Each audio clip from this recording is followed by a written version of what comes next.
Their battle strategy was to walk in silence around a wall. For 6 days, nothing happened.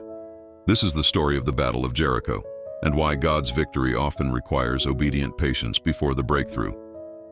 Joshua and the Israelites stood before the impenetrable walls of Jericho. God gave Joshua a bizarre military plan. March around the city once with all the armed men. Do this for 6 days. On the 7th day, march around the city 7 times, with the priests blowing the trumpets. Then have the whole army give a loud shout. For 6 days, they walked in complete silence once around the city, then returned to camp. Nothing changed. The walls stood. On the 7th day, they marched 7 times.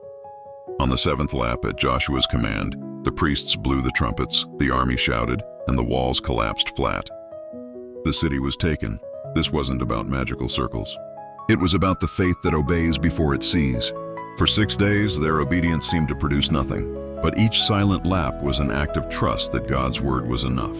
The victory came not through their strategy, but through their submission to a process that made no human sense. Sometimes your march is a test. Will you trust God's instructions even when you see 0 results? And that's why this story changes everything about how we handle seasons of waiting and unexplained obedience. If you're in a walking in circles season, trusting God's word despite seeing no change, join our community where we learn to obey before we understand. God bless you.